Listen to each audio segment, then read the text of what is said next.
Hello students, कैसे हो आप। CAG ऑनलाइन क्लासेस में आपका बहुत बहुत स्वागत है। स्टूडेंट्स, आज आपका एक बहुत ही इम्पॉर्टेंट टॉपिक जो इंटरमीडिएट एग्ज़ाम्स के लिए, बोर्ड एग्ज़ाम्स के लिए, साथ ही साथ BCom थर्ड ईयर स्टूडेंट्स के लिए बहुत इम्पॉर्टेंट है और भी अकाउंटिंग से संबंधित विभिन्न स्टूडेंट्स के लिए बहुत बहुत इम्पॉर्टेंट टॉपिक है। आप कंफ्यूज भी होते हो। चलो पहले हम आपको इस टॉपिक से इंट्रोड्यूस कर लेते हैं। ये है इशू ऑफ शेयर्स।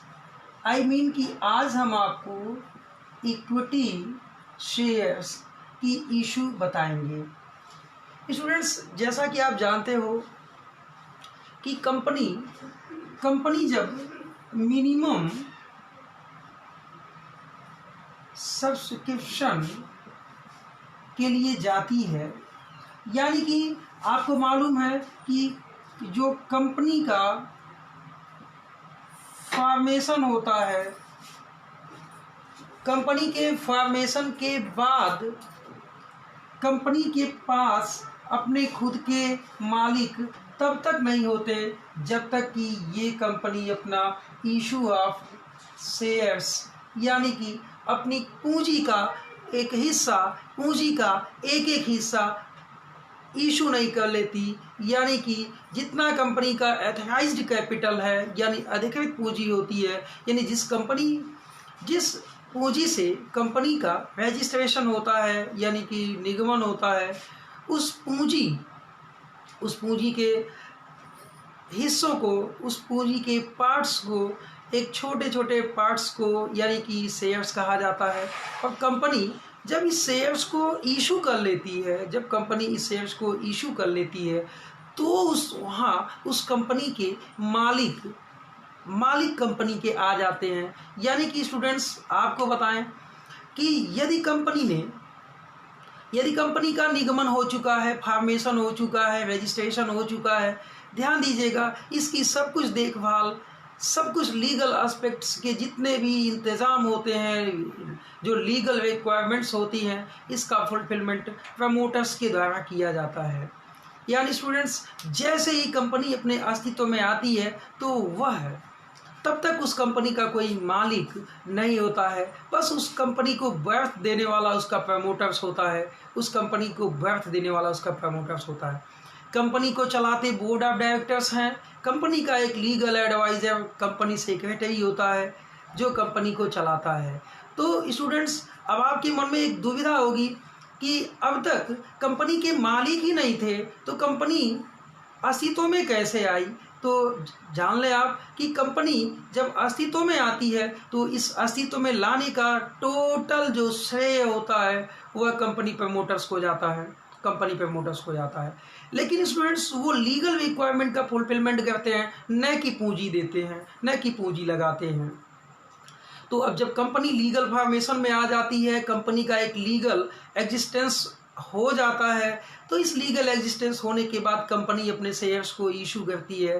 तो इस शेयर्स को इशू करने के लिए कंपनी को ऐसा नहीं है कि जस्ट कंपनी शेयर्स को इशू कर लेगी। इसके कुछ इम्पॉर्टेंट वर्क होते हैं, कुछ कंपनीज एक्ट के प्रोविजंस हैं, उसके अकॉर्डिंग कंपनी के शेयर्स इशू किए जाते हैं, चाहे लीगल एस्पेक्ट जो इसके हैं। यानी कि सबसे पहला काम प्रॉस्पेक्टस इनको इशू करना होता है। प्रॉस्पेक्टस इशू करने का मतलब कि कंपनी एक इन्विटेशन देती है, कंपनी एक निमंत्रण देती है कि ऐसे लोग कंपनी का IPO यानी इनिशियल पब्लिक ऑफर, आपने सुना होगा आज के टाइम पे गवर्नमेंट ऑफ इंडिया ने कहा है कि जल्दी ही जीवन बीमा निगम के IPO स्टार्ट हो जाएंगे। तो आपके मन में, इंटरमीडिएट स्टूडेंट्स के मन में एक दुविधा होती है कि सर ये IPO क्या होता है, इनिशियल पब्लिक ऑफर होता है। स्टूडेंट्स, जो कंपनी सार्वजनिक तौर पर आमंत्रण करती है, निमंत्रण देती है कि आइए हमारी कंपनी के जो ऑफर हैं, कंपनी का जो इन्विटेशन है, इस इन्विटेशन को एक्सेप्ट कीजिए और कंपनी के एप्लीकेशन यानी शेयर्स यानी IPO initial public offer company ने जनता को कर लिया, जिनको भी शेयर्स लेने हो कंपनी के, वो कंपनी का एप्लीकेशन ले जाए। स्टूडेंट्स, यदि कंपनी के एप्लीकेशन कंपनी के जो पर्टिकुलर पर्सन्स, जो पब्लिक होती है, ले जाते हैं, यानी कि sale of application and accept it. उसके बाद कंपनी प्रॉस्पेक्टस के बाद शेयर्स एप्लीकेशन बेचती है और साथ में उसको एक्सेप्ट भी कर लेती है। उसके बाद कंपनी अलॉटमेंट, उस शेयर्स का अलॉटमेंट देती है। अलॉटमेंट के बाद कंपनी के जो मेंबर्स होते हैं, यानी कि कंपनी के जो ओनर्स होते हैं, वो अब कंपनी के, मान लो ये यक्स कंपनी है, यदि इनको अलॉट हो गया शेयर्स, तब ये कंपनी में ओनर बनते हैं। यानी कि कंपनी जब शेयर्स अलॉटमेंट कर लेती है तब, तो ये क्या होता है, ये कंप्लीटली, ये जो है थर्ड एंड फोर्थ, ध्यान दीजिएगा, अलॉटमेंट के टाइम पे जो एप्लीकेशन आपका बिका, तो इसमें जो मिनिमम सब्सक्रिप्शन होता है स्टूडेंट्स, मिनिमम सब्सक्रिप्शन, यानी कि इस कंपनी ने जितने शेयर्स इशू किए हैं उसका 90% एप्लीकेशन बिक जाना चाहिए, तब तो अलॉटमेंट होगा। अन्यथा कंपनी कंप्लीटली जो एप्लीकेशन का पैसा है उसे वापस दे देती है। यदि वापस नहीं देती है तो इसका भी इंतज़ाम है कंपनीज एक्ट 2013 या previous companies act 1956 and other companies act. But students, हम यहाँ आपको इशू ऑफ शेयर्स का जो अकाउंटिंग टर्म्स है वो बताने वाले हैं, न कि हम इसके बहुत डीप में जाना चाहते हैं। ये कंपनी लॉ का मैटर्स है, तो मैं जब कंपनी लॉ की क्लासेस मैं आपको दूंगा तो मैं वहाँ पे बताऊंगा। लेकिन फिर भी मैं आपको कुछ बता देता हूँ कि यदि ये 90% बेचना चाहते हैं एप्लीकेशन, तो ये एक अंडरराइटर्स अपॉइंट कर लेते हैं। अब आप पूछोगे सर ये अंडरराइटर्स क्या होते हैं,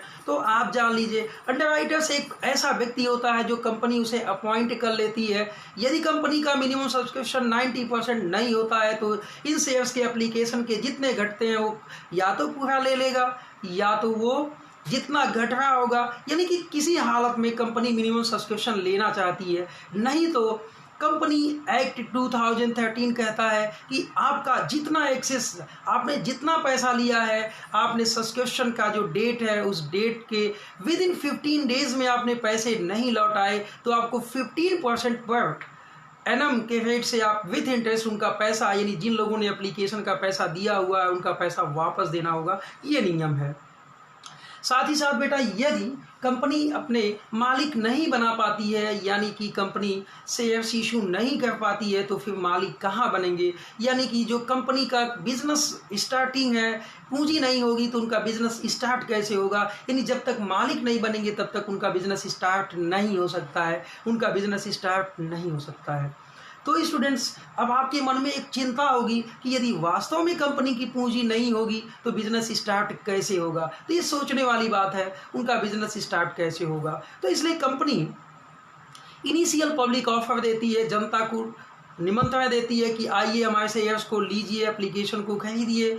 जब एप्लीकेशन उनके सेल हो जाते हैं तो कंपनी अलॉटमेंट की हो जाती है। यानी कि किसी कंपनी को अपने शेयर्स इशू होने के लिए ये आवश्यक है कि प्रॉस्पेक्टस इशू होना चाहिए। यानी कि आपके माइंड में ये चल रहा होगा कि सर ये प्रॉस्पेक्टस क्या होता है? तो मैं बता दूं स्टूडेंट्स, प्रॉस्पेक्टस एक इंफॉर्मेशन डॉक्यूमेंट्स होता है जो कि किसी भी शेयर्स को इशू के पहले, यानी कि कंपनी से यदि कोई सिक्योरिटी फर्स्ट टाइम इशू होती है तो इस प्रॉस्पेक्टस में जो इन्फॉर्मेशन अबाउट द कंपनी होंगे वो उनको बताना होगा। वो इस प्रॉस्पेक्टस के थ्रू अपने पब्लिक को, जिनको इन्होंने आईपीओ किया है, यानी कंप्लीटली जनता को जो भी कंपनी के प्रॉस्पेक्टस देखना चाहे वो देख सकता है। कंपनी के जो प्रॉस्पेक्टस, कंपनी की जो लीगल जानकारियां हैं, कंपनी के जो बिजनेस हैं, कंपनी कौन सा बिजनेस कर रही है, पूंजी जो कंपनी लेगी इसका कंपनी कौन सा बिजनेस स्टार्ट करने वाली है, कंपनी ने कितने रुपए के शेयर्स इशू किए हैं, कंपनी ने कुल कितने शेयर्स इशू किए हैं, इसमें से कंपनी रिजर्व कैपिटल कितना बनाना चाहती है, इसमें से कंपनी कितना आपके अपने शेयर होल्डर्स के पास होल्ड कर लेगी यानी छोड़ देगी, जीवन काल में कब कितना मांगेगी, यानी कि all information regards company in given your prospectus. So when a company issue the shares capital, firstly it is must to issue the prospectus. First they issue the prospectus about the whole information regard the company, all information regard the company with issue and all the information, directors, board of directors, company secretary, underwriters, name, address, contact number, name of company, place of company and the various terms, यानी जितनी चीज़ों से company, ध्यान दीजिएगा prospectus की detail में मैं नहीं जाना चाहता हूँ, ये कंपनी लॉ का पार्ट है, लेकिन आज की क्लास में हम आपको बता दें कि कंपनी को जब भी कंपनी आईपीओ के लिए जाती है तो ये आवश्यक हो जाता है स्टूडेंट्स कि आईपीओ से पहले उनको प्रॉस्पेक्टस इशू करना होता है। बिना प्रॉस्पेक्टस के उनका कोई सिक्योरिटी शेयर्स इशू नहीं हो सकता। ये कंपनी एक्ट 2013 कहता है, ये कंपनी एक्ट कहता है। चलिए, तो यदि आपने देखा कि कंपनी ने एप्लीकेशन अपने इशू कर लिए, कंपनी ने एप्लीकेशन बेच लिए, तो क्या इनकी कहानी है, कैसे कैसे इनका कैपिटल इकट्ठा होता है, कैसे कैसे क्या होता है। अब क्या होता है, इसका जो अगला स्टेप है, जब अलॉटमेंट हो गया तो अलॉटमेंट के बाद कंपनी अपने पैसे का कॉल्स कर लेती है, यानी कि कॉल्स कर लेती है अपने शेयर होल्डर से, कहती है जो बकाया पैसा है वो लेके आइए। यानी कि कंपनी डिफरेंट पार्ट्स में यानी कि इकट्ठे नहीं, बल्कि कंपनी अपने डिफरेंट इंस्टॉलमेंट में अपने शेयर होल्डर से ये पैसे वसूलती है। ध्यान दीजिएगा स्टूडेंट्स, इसको प्राइमरी मार्केट भी कहा जाता है, यानी कि जिस मार्केट में आईपीओ किया जाता है फर्स्ट टाइम, उसे हम प्राइमरी मार्केट कहते हैं। और जहाँ पर इस ऐसे शेयर्स एंड स्टॉक की सेलिंग एंड ट्रांजेक्शन्स होते हैं, उसको हम सेकेंडरी मार्केट्स कहते हैं, सेकेंडरी कैपिटल मार्केट कहते हैं। तो स्टूडेंट्स चलिए देखते हैं हम आपके जो कंपनी के आपके प्रैक्टिकल फ्रेमवर्क के लिए जो क्वेश्चन बनते हैं इशू ऑफ शेयर्स के लिए, वो क्या बनते हैं। चलिए क्या बनते हैं, ये चीज़ साफ है स्टूडेंट्स, एक चीज़ साफ है कि कंपनी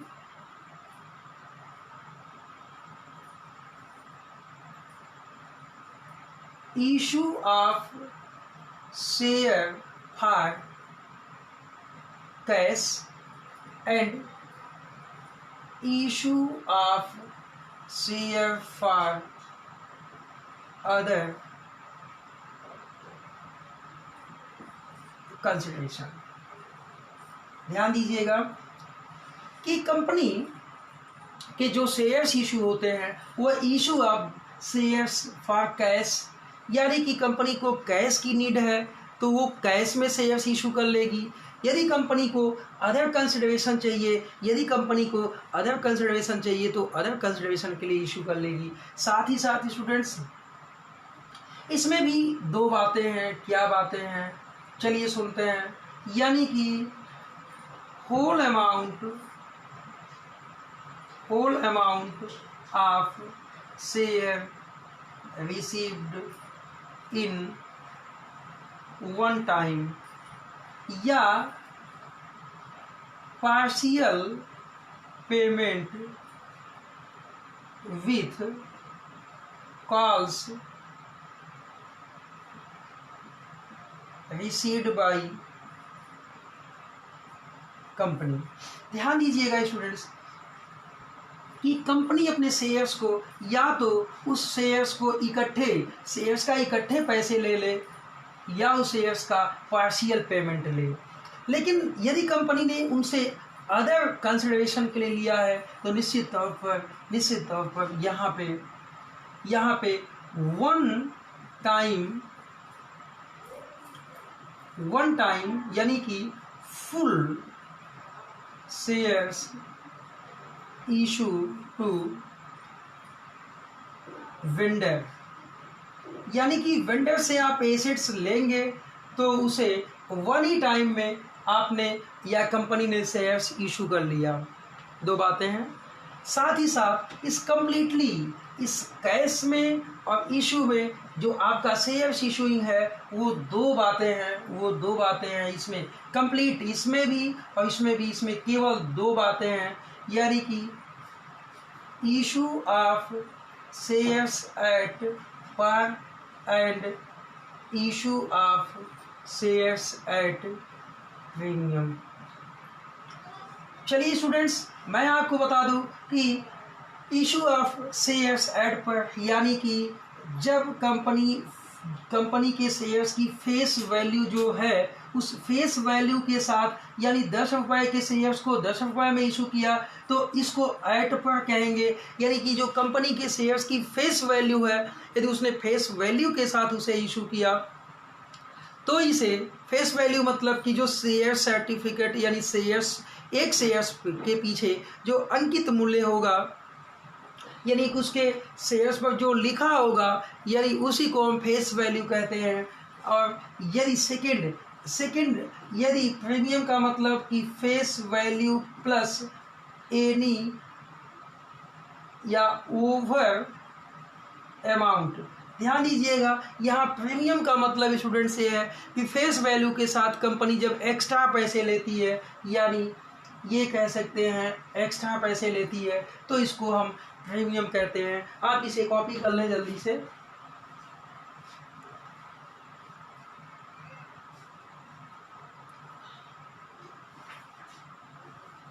तो आप पाएंगे स्टूडेंट्स इंटायरली ये कहा जा सकता है ना, कुछ लोगों के मन में चल रहा होगा सर ये क्या फेस वैल्यू से कम पर नहीं इशू हो सकता क्या शेयर्स? तो स्टूडेंट्स हम आपको बता देते हैं कि कंपनीज एक्ट 2013 ने ये फाउंडेशन किया हुआ है कि कोई भी शेयर्स जो फर्स्ट टाइम इशू होंगे, यानी इनिशियल पब्लिक ऑफर जिनका होगा, जो फ्रेश इशू होंगे, अब वो डिस्काउंट पर इशू नहीं हो सकते। यानी कि any company can not issue the any shares at discount which are fresh issue first time.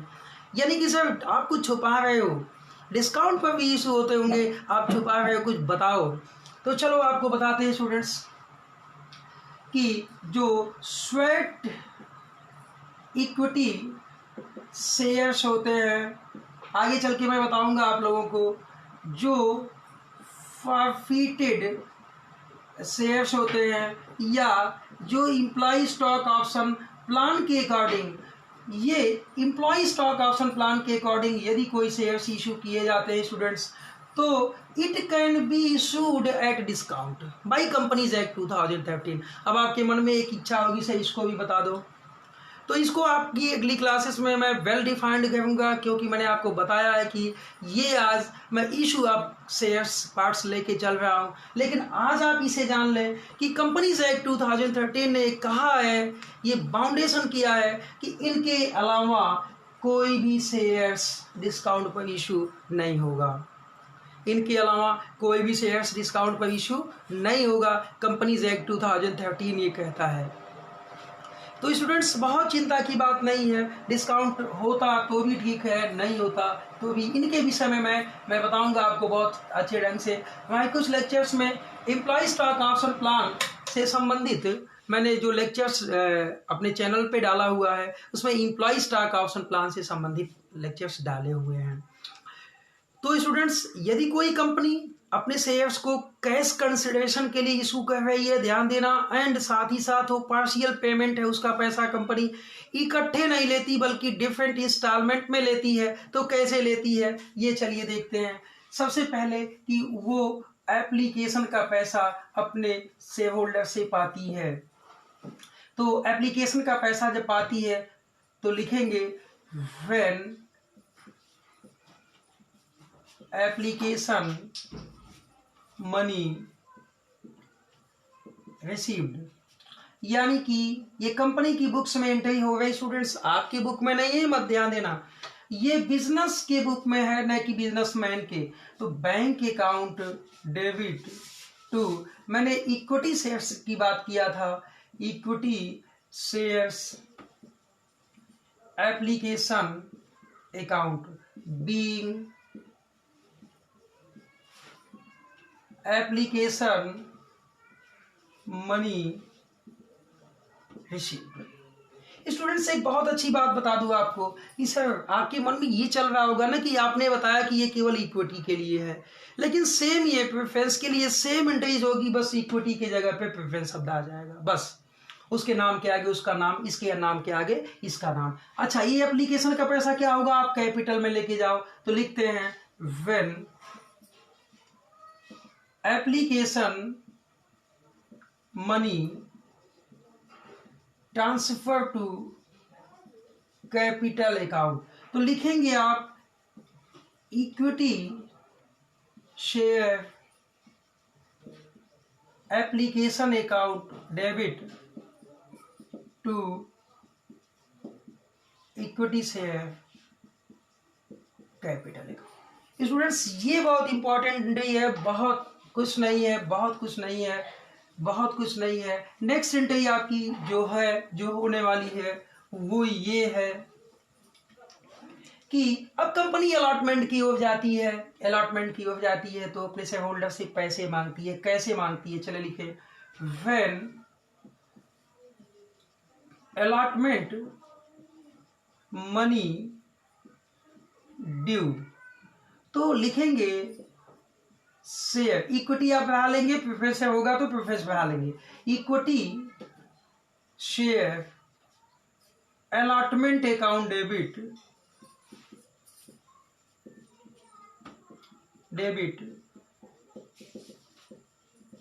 To equity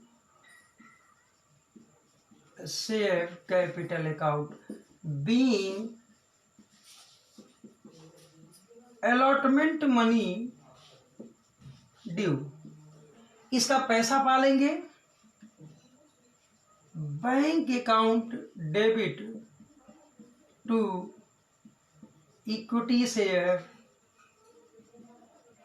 allotment account being allotment money received.